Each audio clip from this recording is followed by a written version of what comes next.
We're following several major headlines this afternoon. But one of the biggest is unfolding right now at the state capitol. That's where a state senator has resigned after he was accused of soliciting a teenage girl for sex. Now, we have team coverage of this resignation. Our Jonah Kaplan was there as Senator Justin Eichorn made his first appearance in federal court today. But we begin with Caroline Cummings. She is live at the state capitol for us. So, Caroline, what's the latest?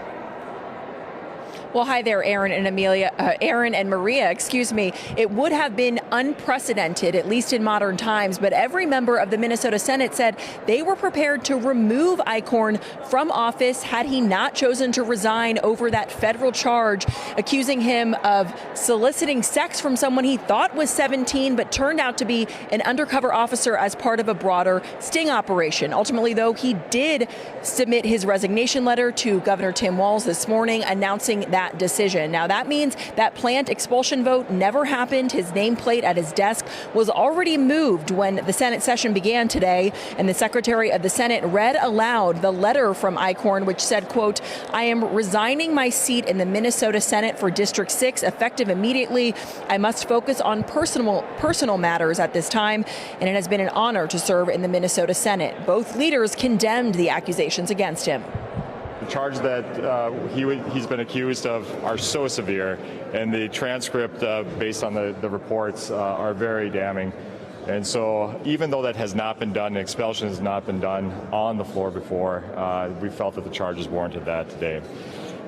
We are just prayers for the family, the victims of this. An expulsion vote would have demonstrated, I think, our shared commitment across this chamber that the predatory behavior of Mr. Eichorn was incompatible with the service in this body and with public service in public office. Now lawmakers can focus on the big task ahead, which is putting together the next 2-year budget without what Johnson called a cloud hanging over the chamber. Eichorn was in the middle of his third term, and this resignation closes the chapter of his political life, but his court case is only just beginning. We want to check in this afternoon with our Jonah Kaplan, who was in St. Paul for his first court appearance. And Jonah, what did you learn? You know, Caroline, according to court documents, Eichorn was wearing a black shirt when he was arrested yesterday morning. Well, it looked like he was back in that same black shirt as he appeared before a federal judge. Eichorn didn't say much today, but he didn't have to. He was read his Miranda rights and was ordered to stay indefinitely in a halfway house and wear a GPS monitor. Here's the thing, though. The court said there are no spots available in any halfway houses, so Eichorn, he's going to stay in jail until a bed opens up. Besides the high-profile suspect, this obviously is a unique case. It's a local investigation that at first brings with it some state charges.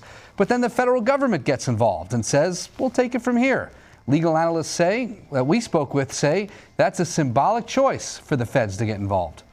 So the message that the federal government could be sending is this, that if you're an elected official, doesn't matter if you're Democrat, Republican, independent, just simply doesn't matter, and you commit or you're alleged to have commit some type of serious sex crime, specifically against children, the feds are going to come after you. Other conditions set for Eichorn: no unsupervised or unapproved contact with minors, and no unsupervised or unapproved use of any devices with an internet connection. They'll be back in court next week, and we'll be there. Aaron and Maria. All right, Jonah, thank you.